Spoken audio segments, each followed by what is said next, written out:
O vírus que despertou a colaboração global à pandemia da Covid-19, causada pelo vírus SARS-CoV-2, é o maior desafio do nosso tempo, que comentaristas e políticos comparam à Segunda Guerra Mundial. Aquela luta do século XX lançou uma corrida para desenvolver a arma devastadora que daria a vitória final, cujo desenvolvimento Albert Einstein propôs em uma carta ao então presidente dos Estados Unidos, Franklin Roosevelt. Esta corrida atraiu os melhores cientistas de sua geração para o Projeto Manhattan, dirigido por Robert Oppenheimer, que resultou na bomba atômica. Essa arma conseguiu a claudicação do Japão após aniquilar quase 250.000 de civis em Hiroshima e Nagasaki, no maior massacre de população civil na história da humanidade. Agora, a humanidade também está procurando na ciência a saída para o desafio do novo coronavírus, mas desta vez as mentes do mundo estão colaborando para salvar vidas ao invés de aniquilá-las, e o estão fazendo através da ciência aberta e colaborativa. Longe do segredo que cercou o Projeto Manhattan, a luta contra a pandemia se transformou no maior projeto de investigação científica da história. Não se trata de um projeto estruturado e dirigido por uma mente clarividente que orienta um exército de pesquisadores, mas sim de uma cooperação que surgiu de forma espontânea dentro da comunidade científica e foi se organizando de uma maneira orgânica, numa imensa rede colaborativa que enlaça-se nas de milhares de profissionais trabalhando numa corrida de revezamento que alcança da Ásia à América do Norte, 24 horas por dia, 7 dias por semana. A arma definitiva que permitirá frear a seco esta loucura virá da ciência, e tenho confiança de que chegará antes do que se prognostica.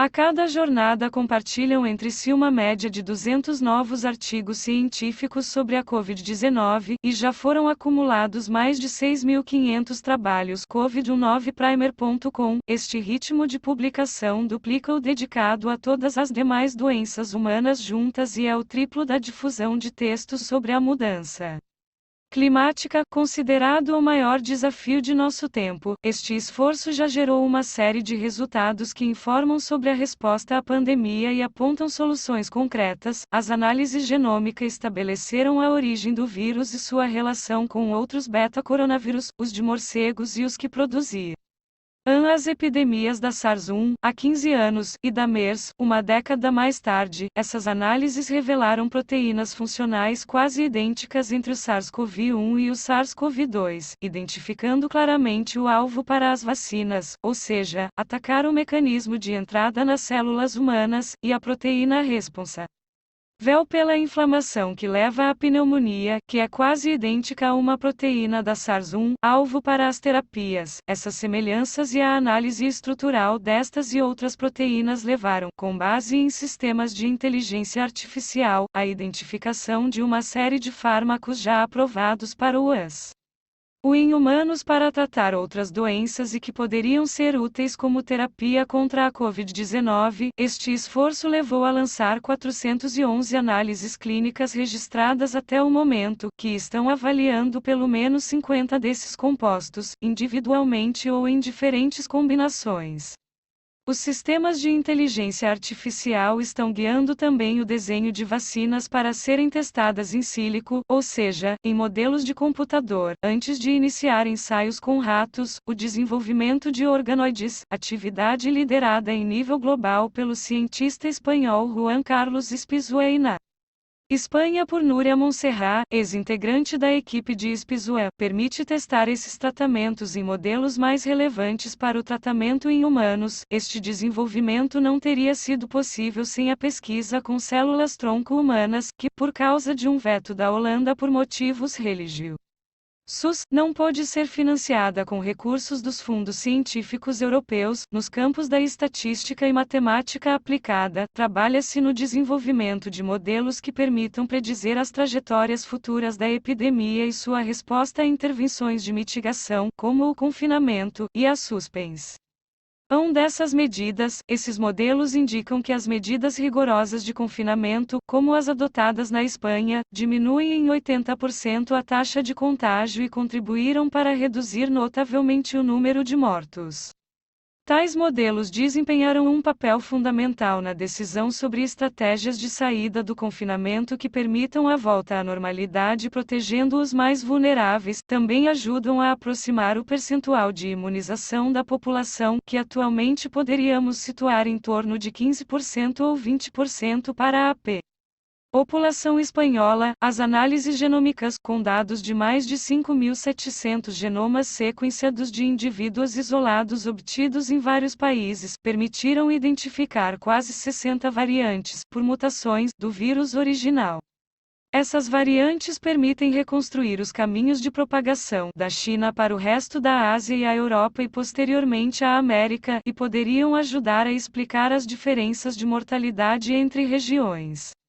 Também sabemos que a Covid-19 pode afetar gatos e tigres, entre outras espécies, como se transmite e a que distância pode se propagar em ambientes fechados, até 4 metros. Sabemos que os riscos para os afetados são altamente dependentes da idade, de forma que a percentagem de mortalidade é muito baixa entre pacientes com menos de 30 anos, mas aumenta rapidamente até ser muitíssimo maior na população com mais de 70 anos. Além disso, o índice de mortalidade é muito superior em homens, da ordem de 75% a mais, que em mulheres. Também sabemos que a obesidade, o diabetes, as doenças cardiorrespiratórias, o tabagismo e o consumo excessivo de álcool elevam o risco. Sabemos quem são os membros vulneráveis da nossa sociedade e das nossas famílias. Sabemos quais deles temos que proteger. Os esforços de pesquisa já deram lugar a dúzias de sistemas de detecção, com custos que vão de €10, cerca de R$ 60, a várias centenas de euros, que podem oferecer resultados em minutos e permitem uma razoável capacidade de detecção.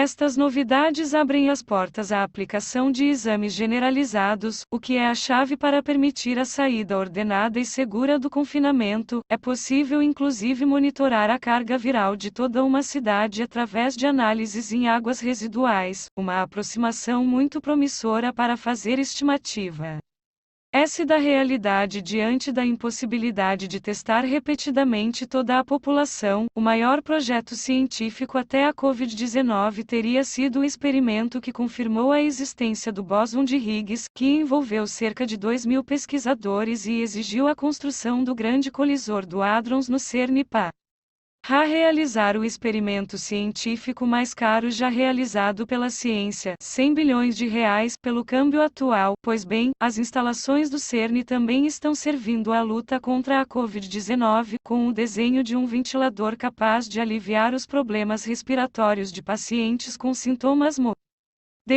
A sociedade não será a mesma depois da Covid-19, mas a pesquisa tampouco será. O campo de batalha continua estando nos hospitais, nos asilos de idosos, nas forças de segurança, nos trabalhadores que velam pelos serviços essenciais e nas crescentes listas de desempregados. Mas a arma definitiva que permitirá frear a seco esta loucura virá da ciência, e tenho confiança de que chegará antes do que se prognostica, porque nunca antes na história tantos cientistas tinham trabalhado juntos por um mesmo objetivo, a partir de tantas disciplinas diferentes e apoiados pelos melhores instrumentos e supercomputadores que já existiram. De uma forma espontânea, a comunidade científica global organizou o maior projeto científico da história da humanidade, utilizando os novos fundamentos que regem a ciência nesta década que se inicia. Entre eles, em primeiro lugar, a aposta na ciência aberta, em que todos os pesquisadores compartilham seus dados, resultados, programas de computador e seus artigos, antes mesmo de serem avaliados pelas revistas científicas. É a ciência aberta a que permitiu divulgar em tempo real o volume de dados que possibilitou os avanços que destaquei, os desenvolvimentos em inteligência artificial, busca e organização automática de dados na rede e em plataformas abertas de análise de dados permitem acelerar os progressos sobre a quantidade maciça de dados disponíveis. Na última década, as equipes de investigação cresceram em tamanho, tornaram-se mais interdisciplinares. Eu sou um biólogo marinho, mas lidero uma equipe de resposta à Covid-19, mais colaborativos e desenvolveram ferramentas de trabalho em grupo à distância. Essas ferramentas permitem esta corrida de revezamento em que, ao nos levantarmos, temos em nosso computador os resultados de experimentos feitos na China enquanto dormíamos, entregamos os nossos a pesquisadores na América do Norte com os quais mantemos videoconferências enquanto eles tomam o café de amanhã e nós jantamos, e estes por sua vez os entregam a cientistas chineses. A sociedade não será a mesma depois da Covid-19, mas a pesquisa tampouco será. O valor da ciência aberta e colaborativa nunca ficou tão claro como nesta crise. Esperemos que a sociedade não se esqueça dos profissionais da saúde quando isto acabar, mas que tampouco se esqueça da ciência e dos seus profissionais. Também não devemos ignorar outros desafios científicos que merecem o mesmo esforço e o mesmo respaldo social, como a luta contra a mudança climática.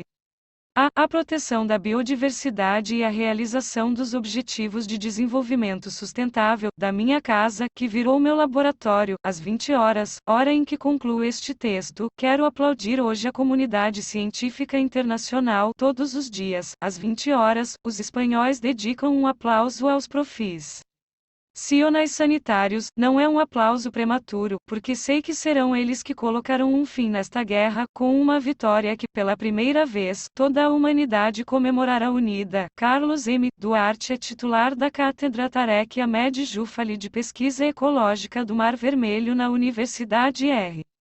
E. Abdullah de Ciência e Ecologia, Arábia Saudita, ganhador do Prêmio Nacional de Ciência da Espanha e designado para receber o Prêmio Fundação BBVA Fronteiras do Conhecimento em Ecologia e Biologia da Conservação na sua edição de 2020.